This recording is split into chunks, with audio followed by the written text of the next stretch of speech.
વાત કરશું ગોવિંદ પારીખના 12મા પેજની. એમાં પહેલાં આપેલું છે નાભિનાલ કર્તનજન્ય વ્યાધિયા. તો ચરકે 4 કીધેલી છે, ઉત્તુંડિકા, પિંડલિકા, વિનામિકા અને વિજૃંભિકા. જ્યારે વાઘભટ્ટે 2 કીધેલી છે, વિનામિકા અને વિજૃંભિકા. તો આ ક્વેશ્ચન છે ને જીપીએસસી એએમઓની એક્ઝામ 2024માં પૂછાયેલો છે કે વિનામિકા અને વિજૃંભિકા શું છે. તો એ શું છે? નાભિનાલ કર્તનજન્ય વ્યાધિયા. આ ક્વેશ્ચન આઈએમપી છે, પૂછાઈ ગયો હતો. હવે વાઘભટ્ટે 2 કીધેલી છે, વિનામિકા અને વિજૃંભિકા. તો ઉત્તુંડિકા એટલે કે ઉપર ઉપસેલી હોય એને કહેવાય ઉત્તુંડિકા. પિંડલિકા એટલે કે પિંડ સમાન હોય, ગોળ હોય, કઠણ હોય એમ. વિનામિકા એટલે કે સોથી યુક્ત હોય, કિનારીઓથી ઊંચી હોય, જ્યારે મધ્યમાં નિમ હોય, નીચે મધ્ય હોય ને એમાં નીચે હોય અને કિનારીઓથી ઊંચી હોય એમ. વિજૃંભિકા એટલે કે વારંવાર ઘટતી હોય ને વારંવાર વધતી હોય. હવે આપણે જોશું દંતોદ્ભેદકાળ. કાશ્યપે 4 થી 8 મહિના કીધેલા છે, જ્યારે વાઘભટ્ટે 8 મહિના કીધેલા છે. હવે આપણે જોશું વમન વિરેચન વ્યાપત. તો ચરકે 10 કીધેલા છે, જ્યારે સુશ્રુતે 5 વધારે કીધેલા છે, એટલે મેં 15 કીધેલા છે. વાઘભટ્ટે 12 કીધેલા છે. હવે આપણે જોશું સ્નેહ બસ્તી વ્યાપત અકોર્ડિંગ ટુ ચરક. તો ચરકે સ્નેહ બસ્તી વ્યાપદ્રિયાની 6 કીધેલા છે, જ્યારે નીરુ બસ્તી વ્યાપદ છે ને ચરકે 12 કીધેલા છે, એટલે કે 6 થી ડબલ કીધેલા છે. જ્યારે સુશ્રુતે છે ને નીરુ બસ્તી વ્યાપત 9 કીધેલા છે અને ચરકે સ્નેહ વ્યાપત 19 કીધેલા છે. હવે આપણે જોશું બસ્તી નેત્ર પ્રમાણ. તો ચરકે એમ કીધેલું છે કે 6 વર્ષનો હોય ને તેમાં 6 અંગુલ હોવું જોઈએ. નેત્રની લંબાઈ કેટલી હોવી જોઈએ 6 વર્ષ માટે? તો 6 અંગુલ હોવી જોઈએ. 6 દુ 12 એટલે કે 12 વર્ષ માટે 8 અંગુલ હોવું જોઈએ અને 20 વર્ષ માટે 12 અંગુલ હોવું જોઈએ. 6 માટે 6 અંગુલ, 12 વર્ષ માટે 8 અંગુલ અને 20 વર્ષ માટે 12 અંગુલ. તો 6 દુ 12 યાદ રાખશું અને 20. તો 6, 8 અને 12. છિદ્ર પ્રમાણ કેટલું હોવું જોઈએ? તો 6 વર્ષ માટે મુદક સમય એટલે કે મગનો દાણો પસાર થઈ શકે એટલું હોવું જોઈએ. 12 વર્ષ માટે કલાઈ એટલે કે વટાણા સમાન છિદ્ર હોવું જોઈએ. 20 વર્ષ માટે કળકંધુ પ્રમાણ કીધેલું છે. આ હે ને યાદ રાખવાનું, બધા આચાર્ય અલગ કીધેલું છે. એટલે હવે આપણે જોશું અકોર્ડિંગ ટુ સુશ્રુત. તો સુશ્રુતે શું કીધેલું છે? એમ 1 વર્ષ માટે 6 અંગુલ, જ્યારે ચરક એમ કીધું કે 6 વર્ષ માટે 6 અંગુલ કીધેલું છે, જ્યારે સુશ્રુતે 1 વર્ષ માટે 6 અંગુલ કીધેલું છે. તો 1 વર્ષ માટે 6 અંગુલ હોવું જોઈએ, 8 વર્ષ માટે 8 અંગુલ, 16 વર્ષ એટલે કે 8 દુ 16 વર્ષ માટે 10 અંગુલ, 8 તરી 24ની જગ્યાએ 25 વર્ષ માટે 12 અંગુલ અને 70થી વધારે વર્ષ હોય તો એના માટે 12 અંગુલ. તો એમ યાદ રાખવાનું કે 1 વર્ષ માટે 6 અંગુલ, જ્યારે ચરકે 6 વર્ષ માટે 6 અંગુલ કીધેલા છે એ થઈ ગયું. પછી 8 વર્ષ માટે 8, પછી આ 16 વર્ષ માટે 10. તો એ કેવી રીતે યાદ રાખશું? આ 16માંથી આપણે આમ કરી નાખીએ તો 0 થઈ જાય તો શું બને? 10 બને, તો 10 અંગુલ. 25 વર્ષ માટે 12 અંગુલ એટલે આપણે 25 એટલે 24નું અડધું તો 12, એ રીતે યાદ રાખવાનું.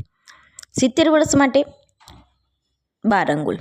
તો એમ 6, 8, 10, 12 એટલે 2 વધારવાના, 6, 8, 10, 12.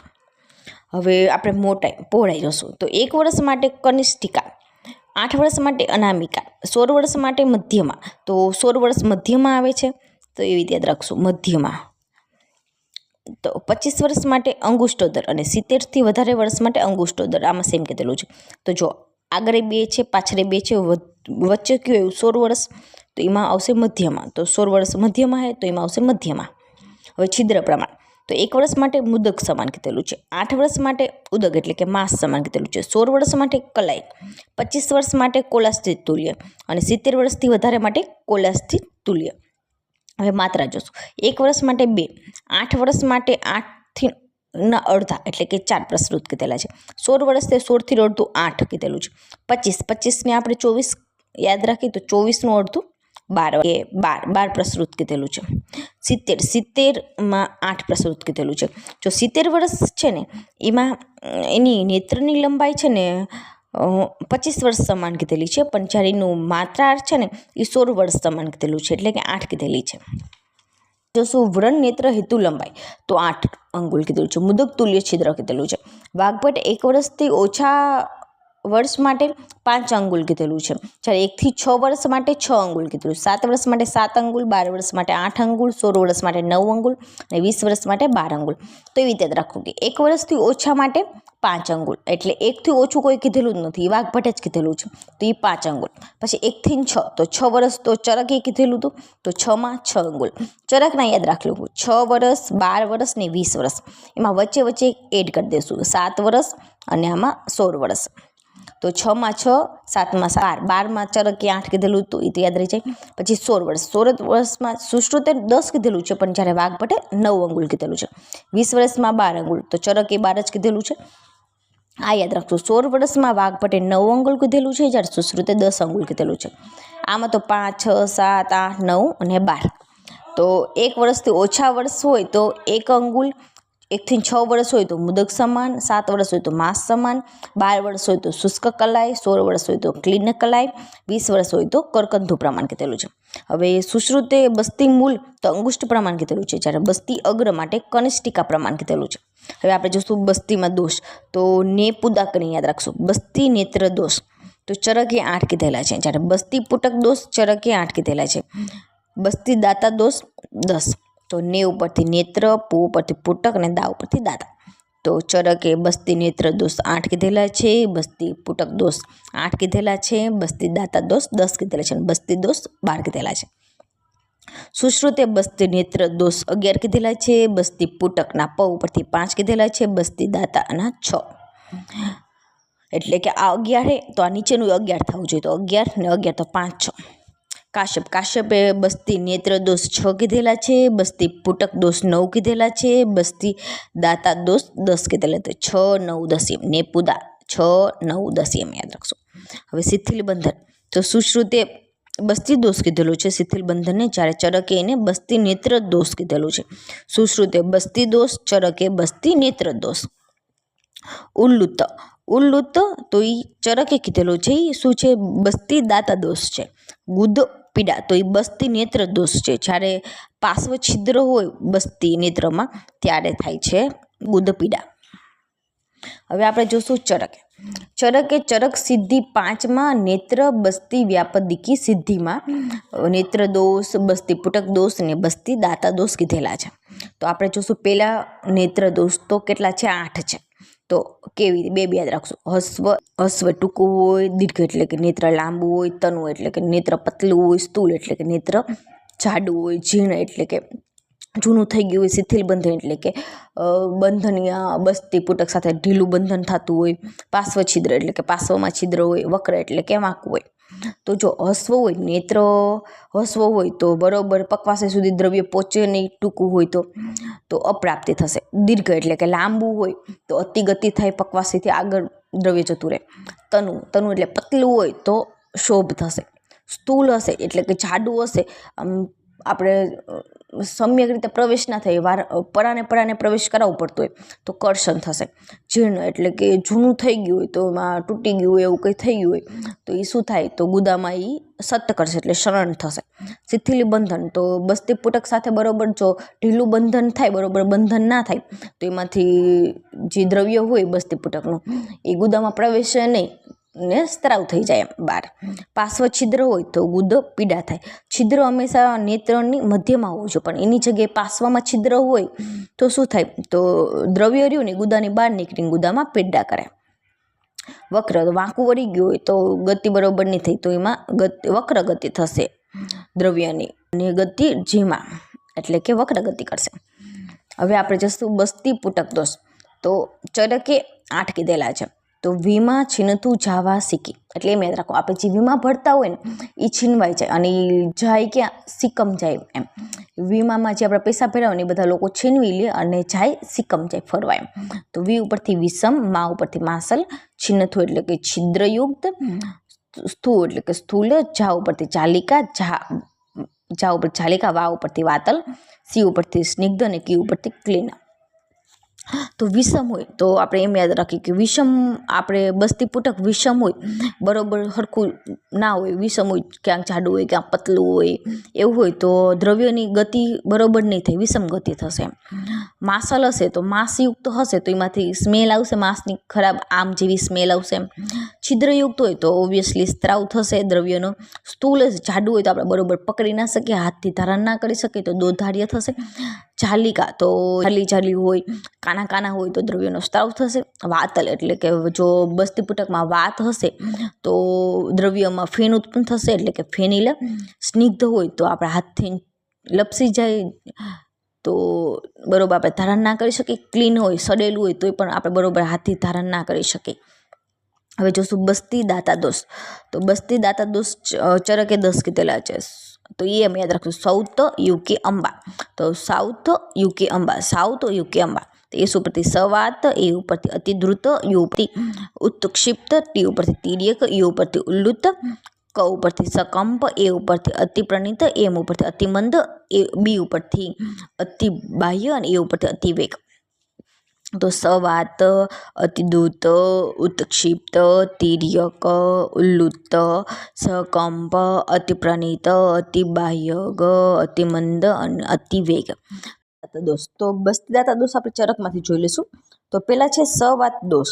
તો સવાત દોષ એટલે કે જે બસ્તીપૂટકમાં આપણે દ્રવ્ય ભરીને નેત્રર્યું આપણે બાંધી દઈએ પણ હવા ના કાઢી, એના હવા કાઢ્યા વગર જ આપણે નેત્રર્યું એ ગુદામાં પ્રવેશ કરાવી દઈએ, અથવા તો શેષ રાખ્યા વિના બધું જ આપણે દ્રવ્ય ચડાવી દઈએ તો વાયુ પ્રવેશ કરી જાય અને તો પ્રકોપિત થઈ શું કરે તો શૂલ કરે અને તોદ ઉત્પન્ન કરે.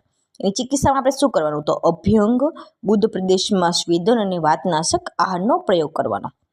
એટલે સવાત દોષ એટલે કે આપણે બસ્તીપૂટકમાં દ્રવ્ય ભરી દીધું, નેત્ર સાથે એને અટેચ કરી દીધું અને આપણે બસ્તી વાયુ કાઢ્યા વગર આપણે દઈ દીધી બસ્તી તો વાત રહ્યો ને એ ગુદામાં પ્રવેશ કરી જાય, અથવા તો બધું દ્રવ્ય દઈ દીધું થોડું પણ દ્રવ્ય રાખ્યું નહીં આપણે પૂટકમાં તો શું થાય વાતનો પ્રવેશ થઈ જાય. એટલે કે સવાત સાથે આપણે બસ્તી આપી દઈ તો શું થાય એ વાત રહ્યો ને એ પ્રકોપિત થઈને શું કરે તો શૂલ કરે અને તોદ કરશે. તેમાં આપણે શું ચિકિત્સા કરવાની તો અભ્યંગ કરવાનું, બુદ્ધ પ્રદેશમાં સ્વેદન કરવાનું અને વાત નાશક આહાર આપવાના. હવે આપણે જોઈશું અતિદૂત અને ઉત્ક્ષિપ્ત. તો અતિદૂત એટલે કે આપણે બસ્તી નેત્રનો હોય ને જલ્દી પ્રવેશ કરાવી દે અથવા જલ્દી બહાર કાઢી લે.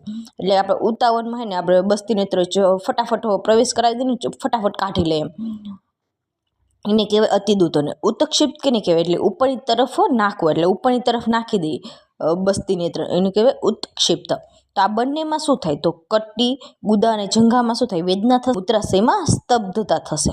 અને ચિકિત્સામાં શું કરશું તો વાતજ્ઞ ભોજન આપવાનું, સ્નેહ આપશું, સ્વેદન આપશું અને વાતહર બસ્તી આપશું. હવે તિર્યક પ્રણિધાન. તિર્યક પ્રણિધાન એટલે કે આપણે બસ્તી નેત્રને ત્રાંસો પ્રવેશ કરાવી દઈએ તો શું કરે ગુદવલી દ્વારા હે ને નેત્રનું મુખ બંધ થઈ જાય અથવા તો પૂટક બાંધવાની દોરીથી મુખ બંધ થઈ જાય, એના કારણે બસ્તી દ્રવ્ય અંદર ના જાય, એમ અંદર પ્રવેશતું નથી. તો એની ચિકિત્સામાં શું કરશું તો એને આપણે નેત્રને પાછું કાઢી લઈ એને ધોઈ નાખવાનું, સંશોધન કરી નાખવાનું એટલે કે સાફ કરીને પછી રૂચવું એટલે કે સીધું પ્રવેશ કરાવવાનો.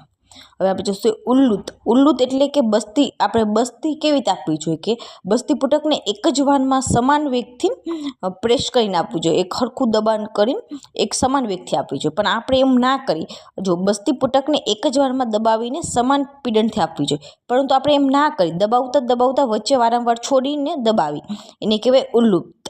ઉલ્લુપ્તથી શું થાય કે જે તેથી ઔષધ રહીને એ ગુદામાં રોકાઈ જાય, જે આપણે ઔષધ આપી હોય ને એ ગુદામાં રોકાઈ જાય અને એ શું કરે તો વાયુ રહ્યો ને ઔષધ ગુદામાં રોકાઈ જાય, એ જે વાયુ રહ્યો ને ઉર અને શિરમાં શૂલ કરશે, ઉરુમાં શિથિલતા પેદા કરશે. અને ચિકિત્સામાં શું કરવાનું તો બિલવાદી પંચમૂળ અથવા 10 મૂળ, મદનફળ, કાલું નસોતર અને ગૌમૂત્રયુક્ત બસ્તી આપવાની. સકંપ દોષ લક્ષણ એટલે સકંપ એટલે કે આપણે બસ્તી આપતા હોય ત્યારે હાથ આપણે કંપન થાય તો શું થાય ગુદામાં આઘાત થાય. તો ગુદામાં આઘાત થાય તો શું લક્ષણ થાય તો દાહ થાય, દવથું એટલે કે સર્વ અંગમાં સંતાપ થશે અને સોફ થશે. અને ચિકિત્સામાં આપણે શું કરશું તો ક ઉપરથી ક વાળી હશે તો કસાય, મધુર અને શીતલ પરિષેક કરશું, તેમજ બસ્તી આપશું. અતિપ્રણિત. અતિપ્રણિત એટલે કે બસ્તી નેત્રને આપણે દૂર સુધી પ્રવેશ કરાવી દે અથવા વારંવાર પ્રવેશ કરાવી તો શું થાય ગુદવલીમાં સત્ત થાય, પીડા થાય, દાહ થાય, તોદ થાય અને મલ પ્રવૃત્તિ સમયે ગુદા બહાર નીકળી જાય. તો અતિપ્રણિતમાં શું થાય કે મલ પ્રવૃત્તિ કરવા જાય તો ગુદા બહાર આવી જાય. અને ચિકિત્સામાં શું કરશું તો ગુદા બહાર આવી જાય તો આપણે એની એટલા ગુદામાં આપણે શું મૂકશું તો સરપી પીછું મૂકશું, દૂધનું પાન કરાવશું અને પીછા બસ્તી. આ મોસ્ટ ટાઈમ પીછા બસ્તી આપણે ક્યાં વ્યા પદમાં આપી તો અતિપ્રણિત બસ્તીદાતા દોષમાં આપીએ. હવે અતિમંદ અને અતિબાહ્ય લક્ષણ. તો અતિ ધીમે દબાવીને આપવાથી ઔષધ પક્વાશય સુધી પહોંચતું નથી. અને અતિબાહ્ય એટલે કે અલ્પ પ્રવેશ કરાવવાથી ઔષધ જલ્દી બહાર નીકળી જાય છે. તેથી બસ્તીનું પ્રયોજન સિદ્ધ થતું નથી. એટલે કે આપણે જે પર્પઝથી બસ્તી આપી હોય એ એટલું આપણને રિઝલ્ટ ના મળે એમ. કે ચિકિત્સામાં શું કરશું, સફળતા ઈચ્છનાર વૈદ્ય ફરીથી યોગ્ય રીતે પીડન કરીને સ્નેહ બસ્તી આપવી જોઈએ એમ. હવે આપણે જોઈશું અતિવેગ. તો અતિવેગમાં શું થશે, એટલે કે અતિવેગ એટલે પીડન કે જોરથી દબાવીને બસ્તી આપવાથી. એટલે કે આપણે જોરથી દબાવીને બસ્તી આપી તો શું થાય, તો કોષ્ટમાં રહી જાય, તો બસ્તી રહીને કોષ્ટમાં રહી જાય અથવા તો પક્વાશયમાં રોકાઈ જાય અને પ્રત્યાગમન થતું નથી, એટલે કે પાછી ના આવે એમ. અને અથવા તો વેગથી ગળા સુધી પહોંચી જાય, થોટ સુધી પહોંચી જાય.